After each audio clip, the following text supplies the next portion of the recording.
चीन को लेकर बीजेपी विधायक का बड़ा बयान। यूपी के बलिया से बैरिया के बीजेपी विधायक सुरेंद्र सिंह का बड़ा बयान सामने आया है।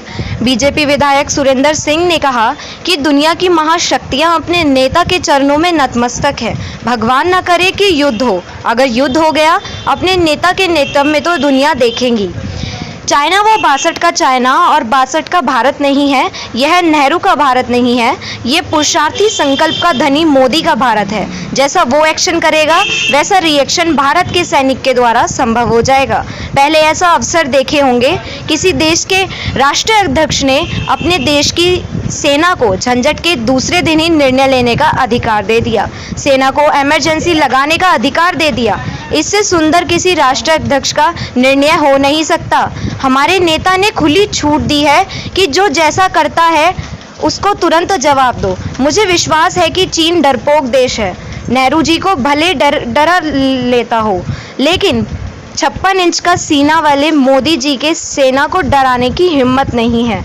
भारत पर चीन के द्वारा हमले को लेकर राहुल और सोनिया बराबर सवाल उठा रहे हैं। राहुल जी और सोनिया जी का चिंतन राष्ट्र नहीं होता है। इनकी बातों को क्षमा करके इनको छोड़ देना चाहिए। इन पर टिप्पणी करना प्रोसेसिंग नहीं है। राहुल जी जैसा विपक्ष का नेता बना रहे हैं तो बीजेपी का झंडा कभी भी दुर्बल होने वाला नहीं है। अगर ऐसे ही विपक्ष बना रहे हैं तो हमारे हमेशा भाजपा जीवन भर सत्ता में रहेगी। ब्यूरो रिपोर्ट, जी न्यूज़ इंडिया। प्रधानमंत्री मोदी ने संबोधित करते हुए नवंबर तक जो राशन मुक्त किए हैं, इसलिए क्या कहना चाहते हैं? देखिए पत्रकार जी, आदरणीय मोदी जी की तो अब जितना भी प्रशंसा किया जाए वो कम ही है। वो महामानव हर इंसान की पीड़ा को समझते हैं और उस पीड़ा को अनुभव करके उसको दूर करने का उपाय भी सतत करते रहते हैं और उसी कोटि का, उसी क्रम का एक अगला कदम है ये। वो जानते हैं कि प्रवासी मजदूर जहाँ घर छोड़ करके 2-3 महीना से बेकार पड़ा होगा, तो मजदूरी करने वाला व्यक्ति के लिए रोटी भी समस्या है। तो उन्होंने जो निर्णय किया है, गरीब सेवा का अभियान जो चलाया है, इससे बढ़िया चिंतन हो ही नहीं सकता है। जहाँ 10-20 रुपये भी समस्या हो जाता है तो मोदी जी को एहसास है, क्योंकि गरीबी उन्होंने देखा है कि गरीबी में व्यक्ति रोटी भी जुटाना मुश्किल हो जाता है। तो ऐसी स्थिति में यदि गरीबों को निःशुल्क राशन देने का जो घोषणा है, उनके संवेदनशील और गरीब उत्थान चिंतन का परिचय देता है और इसका मैं हृदय से बलिया की जनता की तरफ से हम लोग हृदय से स्वागत करेंगे। जी, नेपाल से एक वीडियो आई थी और चीन को भारत भगाओ, इंडियन भगाओ, इस तरह के वीडियो वहाँ।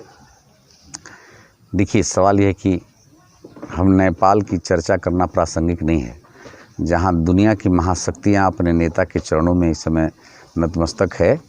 वो तो भगवान न करें कि युद्ध हो, लेकिन युद्ध हो जाए, यदि हो गया अपने नेता के नेतृत्व में, और तो दुनिया देखेगी कि चाइना वो 62 का चाइना और 62 का भारत नहीं है, और 62 का भारत नहीं है, ये नेहरू जी का भारत नहीं है, ये पुरुषार्थी और संकल्प का धनी मोदी का भारत है। जैसा वो एक्शन करेगा वैसा रिएक्शन भारत के सैनिक के द्वारा संभव हो जाएगा। और पहला ऐसा अवसर आप लोग देखे होंगे, आप लोग पत्रकार हो, पहला ऐसा अवसर है कि किसी देश के राष्ट्राध्यक्ष ने अपनी सेना को दूसरे झंझट के दूसरे दिन ही इमरजेंसी निर्णय लेने का अधिकार दे दिया। इससे सुंदर किसी राष्ट्राध्यक्ष का निर्णय हो ही नहीं सकता है। भाई, जो भौतिक परिस्थिति उपस्थित है, वर्तमान परिस्थिति उपस्थित है, तो बॉर्डर पर खड़ा हुआ हमारा सैनिक ही देख सकता है कि हम क्या क्या करना चाहिए। तो हमारे नेता ने खुली छूट दे दिया है, जो जैसा करता है उसका जवाब तुरंत दो। इससे बढ़िया निर्णय कुछ हो ही नहीं सकता है। और मुझे विश्वास है चीन डरपोक देश है। वो नेहरू जी को भले डरा लेता था, लेकिन 56 इंच की सेना मोदी जी को डराने की हैसियत में चीन नहीं को लेकर जो हमला हुआ उसको राहुल गांधी और सोनिया गांधी ने तमाम तरह के सवाल उठा रहे हैं। देखिए, राहुल जी और सोनिया जी का चिंतन तो राष्ट्रीय होता ही नहीं है। ये लोग, इनकी बातों को तो क्षमा करके छोड़ देना चाहिए। इन पर टिप्पणी करना भी बहुत प्रासंगिक नहीं है। ये हम लोग तो देखते हैं कि राहुल जी जैसा विपक्ष का नेता बना रहे तो भाजपा का कभी भी झंडा दुर्बल होने वाला नहीं है। ऐसे ही विपक्ष यदि बने रहे तो भाजपा हमेशा जीवन भर भाजपा सत्ता में बनी।